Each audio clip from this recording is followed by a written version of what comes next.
Students, ये अपना complex number का 5th लेक्चर है। इसके पहले 4 लेक्चर्स हो चुके हैं। एक्सरसाइज 1.1 हमारा खत्म हो गया है और एक्सरसाइज 1.1 के बाद 1.2 होना चाहिए था, बट इस बार बोर्ड के इंस्ट्रक्शन के हिसाब से 1.2 डिलीट किया गया है। तो हम लोग 1.3 की तरफ जाएंगे।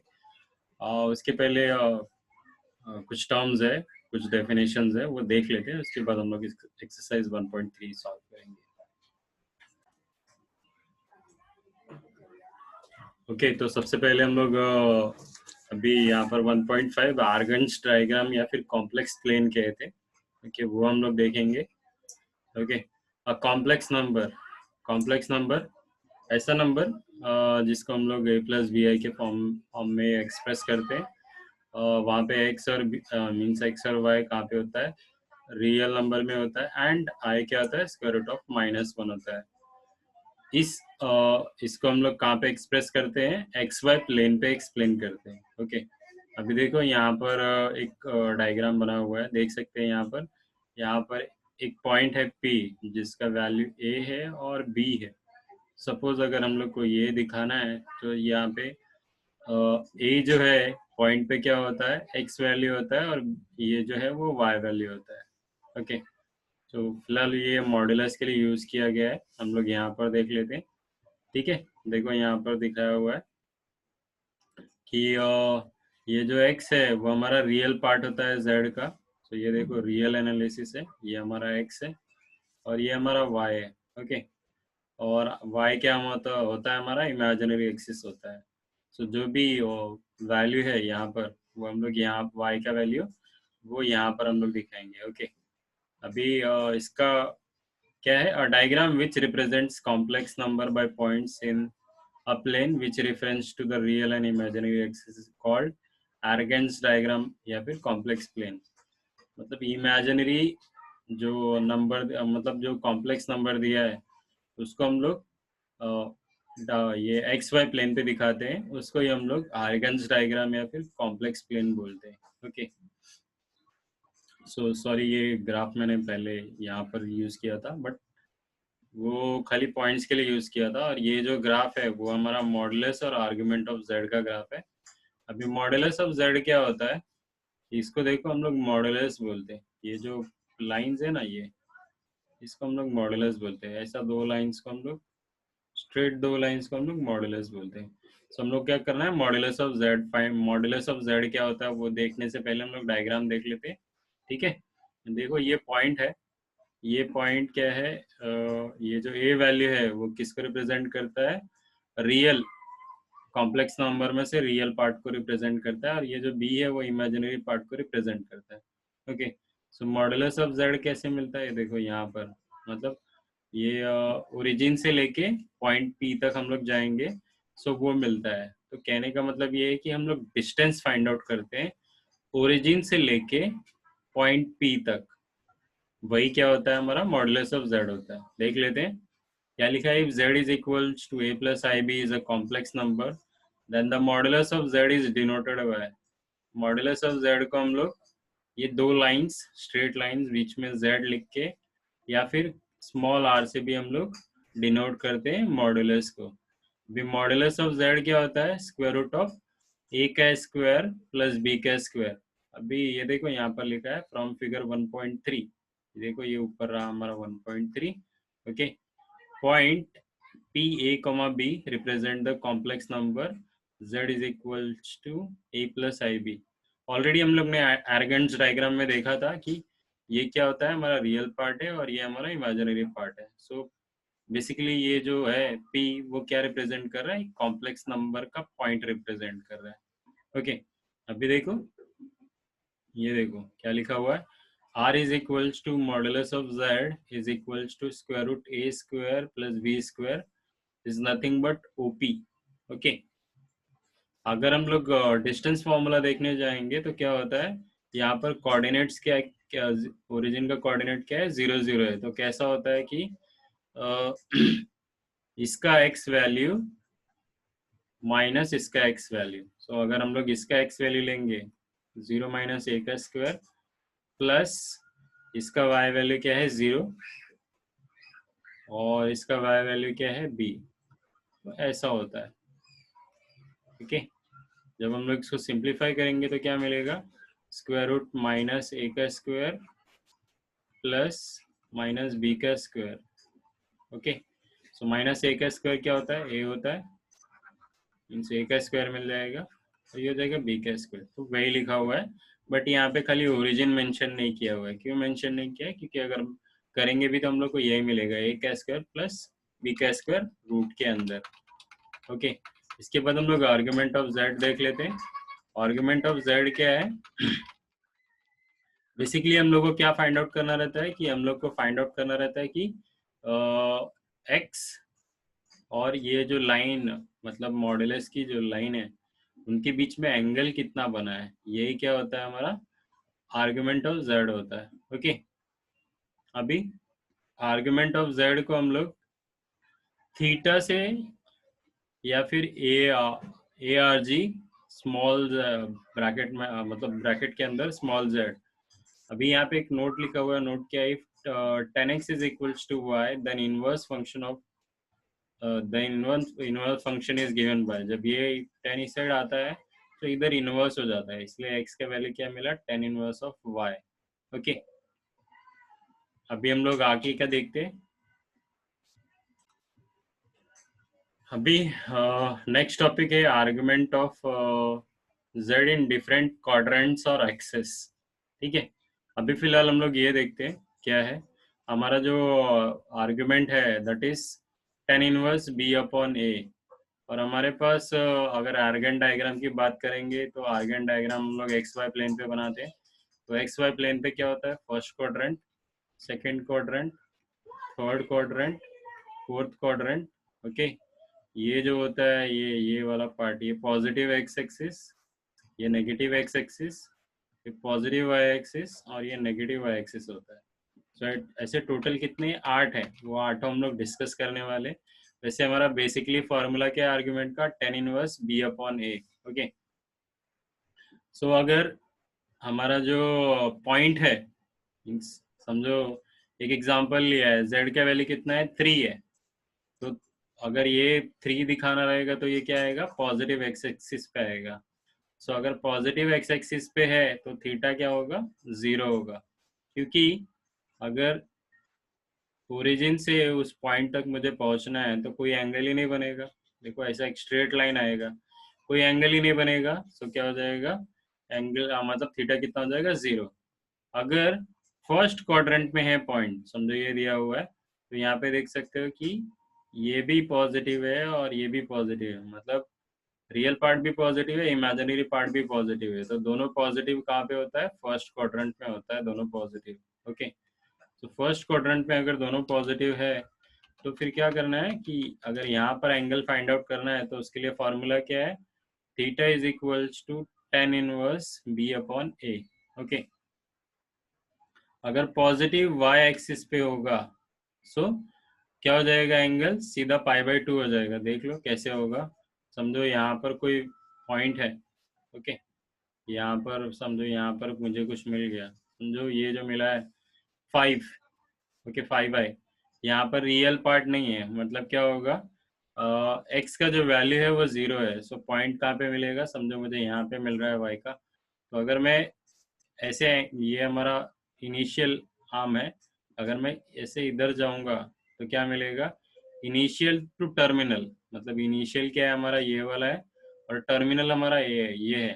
तो दोनों के बीच में कितना एंगल बन रहा है, ऑब्वियसली 90 बन रहा है। सो π/2 अगर पॉजिटिव वाई एक्सिस पे होगा तो डायरेक्टली हमारा थीटा का वैल्यू क्या होगा, π/2 होगा। अगर हम लोग सेकेंड क्वाड्रेंट में चले जाते हैं, मतलब ये रहा सेकेंड क्वाड्रेंट, ये वाला। ओके, मतलब ये वाला सेकेंड क्वाड्रेंट, तो यहाँ पे क्या होता है, एक्स का वैल्यू नेगेटिव होता है और वाई का वैल्यू पॉजिटिव होता है। ओके, तो ऐसी सिचुएशन में देखो, ये प्लस पाई हमारा होता है वहां पर, और हमारा फॉर्मूला क्या होता है, tan inverse b upon a। Okay, और हमारा जो एंगल होता है वो किसके बीच में होता है, π/2 और पाई के बीच में। देखो ये पाई है, ये पाई है, ये वाला, और ये सॉरी ये π/2 है, ये वाला π/2 है। ओके, और ये कौन सा है, ये हमारा पाई है। ओके, तो फिर और फॉर्मूला क्या है हमारा, pi plus tan inverse B upon A, अगर सेकेंड क्वाड्रेंट में रहेगा तो। अभी देखते हैं on negative real X axis, मतलब ये वाला, ये नेगेटिव पे अगर होगा तो, नेगेटिव पे होगा तो क्या है, ये हमारा इनिशियल आर्म है और ये हमारा टर्मिनल है। सो इनिशियल से टर्मिनल अगर आएंगे तो थीटा यानी एंगल कितना बन रहा है, 180 बन रहा है। 180 मतलब पाई। ओके, अगर हम लोग थर्ड क्वाड्रेंट में हैं, समझो मेरा पॉइंट यहाँ पर है, यहाँ पर कहीं पे भी थर्ड क्वाड्रेंट में कहीं पे भी हमारा पॉइंट है, सो हमारा एंगल क्या होगा, पाई मीन्स पाई प्लस, तो pi plus, okay, tan inverse B upon A, और हमारा जो एंगल है वो पाई और 3π/2 के बीच में रहेगा। ये हमारा पाई होता है, ओके, और ये होता है हमारा, ये जो नेगेटिव वाई है वो क्या होता है, 3π/2 होता है। ओके, इसके बाद आगे जाते हैं, क्या है ये, नेगेटिव वाई पे होगा तो क्या, नेगेटिव वाई पे होगा तो देखो ये रहा हमारा नेगेटिव वाई, ये वाला। तो ये इनिशियल आर्म है हमारा, इनिशियल से यहाँ तक आ रहे हैं हम लोग, तो यहाँ पर, यहाँ से ये π/2 है, ये 2π/2 है और ये 3π/2 है, तो डायरेक्टली थीटा क्या हो जाएगा, 3π/2 होगा। अगर फोर्थ क्वाड्रेंट में है, फोर्थ क्वाड्रेंट में मतलब यहाँ पे कहीं पे भी, ये वाला एरिया हमारा फोर्थ क्वाड्रेंट है, अगर यहाँ पर कहीं पर भी होता है पॉइंट हमारा, तो फिर कैसे हम लोग करेंगे, अभी देखो यहाँ पर मिलेगा 2π, ओके, तो ये 2π है और प्लस, ओके, क्या मिल जाएगा, 10 इनवर्स बी अपॉन ए।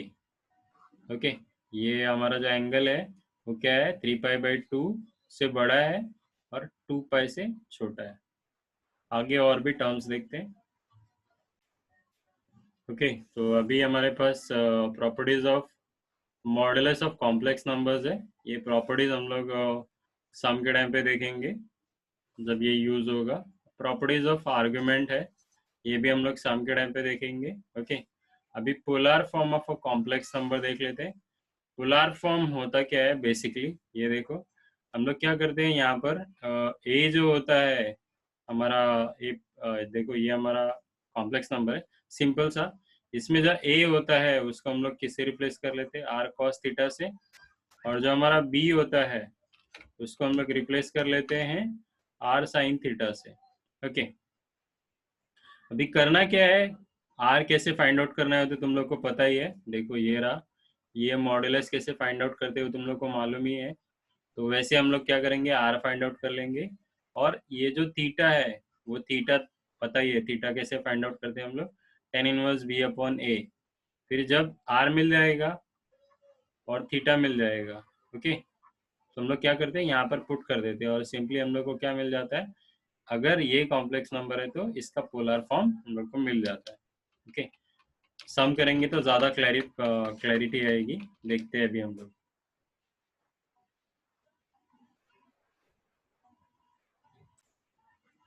ओके, इसके बाद क्या है, हमारा एक्सपोनेंशियल फॉर्म है। एक्सपोनेंशियल फॉर्म होता क्या है, अभी देखो हमारा जो ये था मॉडुलस हम लोग पोलर फॉर्म में निकाल रहे थे, उसको क्या करते हैं हम लोग, वो एज इट इज रहेगा, खाली हम लोग ये जो आर है मतलब इसको हम लोग जेड को हम लोग किससे कंपेयर कर लेते हैं, r into e power i theta angle. Okay, यहाँ पे जो आर है वो क्या है, हमारा मॉडुलस जेड है, और हमारा थीटा जो है आर्गुमेंट ऑफ जेड है, इसको हम लोग क्या बोलते हैं, complex form, sorry exponential form of complex number. जैसे हमने पोलर फॉर्म में किया था वैसे ही करेंगे, सबसे पहले क्या करेंगे, आर निकालेंगे, फिर थीटा का वैल्यू निकालेंगे और फिर यहाँ पर पुट कर देंगे, तो हम लोग को एक्सपोनेंशियल फॉर्म मिल जाएगा, या फिर एक्सपोनेंशियल फॉर्म रहेगा तो वहाँ से हमको आर मिल जाएगा और थीटा मिल जाएगा। उसको यूज करके जो भी हमारे मतलब एक्सरसाइज में सम्स है वो हम लोग सॉल्व करेंगे। ओके, तो अभी हम लोग एक्सरसाइज 1.3 की तरफ बढ़ते हैं। सो यहाँ पे पहला सम है, find the modulus and amplitude of each of the following complex number. तो यहाँ पर टोटल 10 सम है, उसमें से मैं 3 सम्स ले रहा हूँ। ओके, बाकी के बचे हुए सम्स तुम लोग इजीली सॉल्व कर सकते हो, बहुत इजी सम्स है। ओके, तो पहला सम सॉरी मीन्स ये 3 में से पहला क्या है, ये है square root of 3 plus square root of 2i। तो सबसे पहले हम लोग आंसर पार्ट में क्या करेंगे, इसको कंपेयर, इसको लेट z ले लेंगे, square root of 3 plus square root of 2i ले लिया। इसके बाद इसको क्या करेंगे हम लोग, इससे कंपेयर कर लेंगे, किससे, हमारा जो जर्नल फॉर्म है z is equal to a plus b i से। तो हम लोग को a क्या मिलेगा, मतलब रियल रियल के इक्वल, मतलब a क्या हो जाएगा स्क्वायर रूट ऑफ 3 और b क्या हो जाएगा स्क्वायर रूट ऑफ 2 हो जाएगा। ओके, इसके बाद क्या कर लेंगे, मैंने स्क्वायर कर लिया है, square root of sorry square of a कितना होगा 3 मिलेगा, स्क्वायर ऑफ b 2 मिलेगा। मैंने स्क्वायर क्यों किया है, क्योंकि हमारा जो मॉडुलस है उसका फॉर्मूला क्या है square root of a square plus B square, इसलिए मैंने पहले ही स्क्वायर कर लिया। सो मॉडुलस क्या है हमारा r modulus z is equal to square root of a square plus B square. So एक a स्क्वायर का वैल्यू यहाँ पे देखो 3 है, वो यहाँ पे लिख लेंगे, बी स्क्वायर का वैल्यू 2 है, लिख लेंगे, 3 प्लस 2 करेंगे स्क्वायर रूट ऑफ 5 आ गया। ओके, स्क्वायर रूट ऑफ 5 और रूट के बाहर नहीं आएगा, तो ऐसे ही रखेंगे। अभी हम लोग चेक करेंगे कि हमारा जो वैल्यूज है, ये देखो यहाँ पे ये भी पॉजिटिव है और ये भी पॉजिटिव है, मतलब जो वैल्यू हम लोग x पे रिप्रेजेंट करेंगे वो भी पॉजिटिव है, जो y पे रिप्रेजेंट करेंगे वो भी पॉजिटिव है। तो हमारा जो थीटा है वो कहाँ पे है, फर्स्ट क्वाड्रेंट में है। ओके, इसलिए लिखा है theta lies in first quadrant. So theta अगर फर्स्ट क्वाड्रेंट में लाई करता है तो थीटा का ये फॉर्मूला क्या है, tan inverse b upon a। So b का वैल्यू क्या है स्क्वायर रूट ऑफ 2 है और a का वैल्यू है स्क्वायर रूट ऑफ 3। तो इसको और सिंप्लीफाई नहीं कर सकते हम लोग, इसके लिए ये हमारा फाइनल आंसर है। आगे नेक्स्ट हम देखते हैं।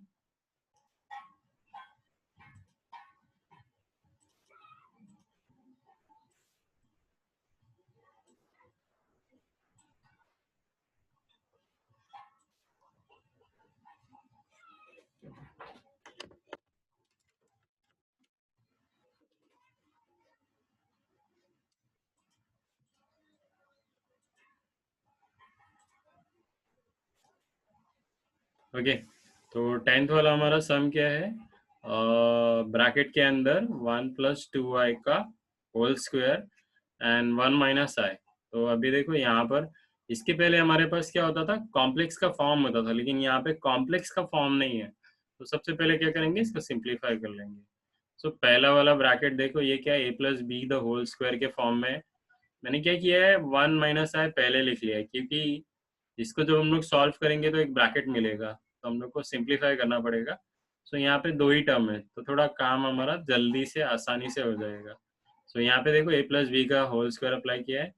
सो a की जगह पे 1 है, सो 1 का स्क्वायर, 2 इंटू a की जगह पे 1 है और b की जगह पे 2 है, सो मल्टीपल फॉर्म में लिख लिया, प्लस b का स्क्वायर, 1 का स्क्वायर 1 आएगा, लिख लिया, 2 इंटू 2i 4i हो जाएगा, वो लिख लिया, 2 का स्क्वायर भी लेना है और 4 आई का स्क्वायर भी लेना है। सो 2 का स्क्वायर क्या हो जाएगा 4 हो जाएगा, और आई का स्क्वायर लेंगे, आई का पावर 2 मिलेगा।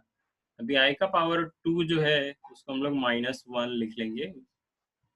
ठीक है, ये देखो रीजन लिखा हुआ है। अभी ये हम लोग एज इट इज रख ले, क्यों, जब तक ये पूरा सिंप्लीफाई नहीं हो जाएगा दूसरा वाला ब्रैकेट तब तक मल्टीप्लाई नहीं करेंगे। ठीक है, तो 1 इंटू -1 सॉरी 4 इंटू -1 कितना मिलेगा, -4 मिलेगा। 1 के साथ -4 लिख लिया और ये +4 है, ऐसे लिख लिया है। ठीक है, 1 -4 करेंगे -3 मिलेगा। ओके, अभी देखो ये जो ब्रैकेट है और यहाँ पर एक ब्रैकेट है, अभी क्या करेंगे, ये ब्रैकेट को हमने सिंप्लीफाई कर लिया है। अभी 1 से दूसरे ब्रैकेट में मल्टीप्लाई कर लेंगे एंड -i से दूसरे ब्रैकेट में मल्टीप्लाई कर लेंगे। सो देखो वही किया है हमने, 1 से मल्टीप्लाई किया, -i से मल्टीप्लाई किया। अभी 1 इंटू -3 होगा, -3 मिलेगा, 1 इंटू 4i मल्टीप्लाई होगा, सो 4i मिलेगा, +4i मिलेगा। अभी -i जब 3 से मल्टीप्लाई होगा, देखो क्या लिखा है मैंने, -3 इंटू -i। ओके, यहाँ पर मल्टीप्लीकेशन है और यहाँ पे माइनस का साइन है, तो दोनों साइन हम लोग ऐसे नहीं लिखेंगे, 3 इंटू -i। ओके, ऐसे नहीं लिखेंगे, तो हम लोग क्या करेंगे, ब्रैकेट यूज कर लेंगे। ओके, मल्टीप्लिकेशन के बाद हम लोग ब्रैकेट लगा लेंगे। ओके, अभी इसके बाद हम लोग क्या कर रहे हैं, ये माइनस आई जो है वो 4i को मल्टीप्लाई होगा। ओके, 4i को, तो देखो 4i इंटू माइनस आई, अभी ये -3 एज इट इज आ जाएगा, ये 4i भी एज इट इज आ जाएगा। अभी ये देखो -3 इंटू माइनस आई है, तो ये क्या हो जाएगा, +3i हो जाएगा। अभी ये देखो +4i इंटू माइनस आई है, तो -4i स्क्वायर हो जाएगा। अभी ये 4i और 3i ऐड हो जाएगा, तो 7i मिलेगा। ये -3 एज इट इज लिखा है मैंने। अभी ये जो i का स्क्वायर है, इसकी जगह पे क्या लिखा है, -1 लिखा है। तो -4 -1 जब मल्टीप्लाई होगा तो क्या मिलेगा, +4 मिलेगा। तो -3 +4 कितना हो जाएगा, +1 हो जाएगा, और +7 है। तो देखो ये जो था, ये टर्म, ये सॉल्व होके हमको एक कॉम्प्लेक्स का फॉर्म मिल गया। तो अभी हम लोग क्या करेंगे, लेट जेड, हमारा सम लिख लिया हमने, और इसको सॉल्व करके जो मिला था वो लिख लिया। ठीक है, अभी इसको क्या करेंगे, इसको हम लोग हमारे जर्नल कॉम्प्लेक्स का जो फॉर्म है, z is equals to a plus b i, उससे कंपेयर करेंगे। सो a का वैल्यू मिलेगा 1, b का वैल्यू सॉरी 7 मिलेगा। ओके, सो a का स्क्वायर कितना हो जाएगा, 1 हो जाएगा, एंड b का स्क्वायर कितना हो जाएगा, हम लोग यहाँ पर चाहे तो लिख सकते हैं 7 का स्क्वायर, एंड देन 49, 7 का स्क्वायर। ओके, इसके बाद आगे जाते हैं, क्यों आगे, क्योंकि हम लोग को मॉडुलस भी निकालना है। सो मॉडुलस का फॉर्मूला क्या है, r is equals to square root a का स्क्वायर प्लस b का स्क्वायर। सो a का स्क्वायर का जो वैल्यू है वो 1 है, वो हमने लिख लिया यहाँ पे। b का स्क्वायर का वैल्यू 49 है, वो लिख लिया। 1 प्लस 49 कितना हो जाएगा, सॉरी इधर 50 आएगा। ओके, फिर 50 का हमने फैक्टराइजेशन किया है, तो क्या मिलेगा, 2 इंटू 5 इंटू 5, 5 देखो 2 टाइम्स है, रूट के बाहर एक बार लिख लिया, स्क्वायर रूट ऑफ 2। अभी जो थीटा है, मीन्स सॉरी, थीटा कैसे पता चलेगा कौन से क्वाड्रेंट में, देखो यहाँ पे रियल पार्ट यानी जो एक्स पे रिप्रेजेंट करना है वो भी पॉजिटिव है, और जो वाई पे रिप्रेजेंट करना है इमेजिनरी पार्ट वो भी दोनों पॉजिटिव है। तो दोनों पॉजिटिव कहाँ पे होता है, फर्स्ट क्वाड्रेंट में। तो लिख लिया हमने फर्स्ट क्वाड्रेंट में है ये थीटा हमारा। तो फर्स्ट क्वाड्रेंट के लिए हमारा फॉर्मूला क्या है, theta is equals to tan inverse b upon a. So b क्या है, 7 है, 7 लिख लिया। a क्या है, 1 है, लिख लिया। 7 अपॉन कितना होता है, 7 अपॉन 1 कितना हो जाएगा, 7। ओके, इसको और सिंप्लीफाई नहीं कर सकते, इसलिए theta is tan inverse of 7। आगे दूसरे सम्स देखते हैं हम लोग।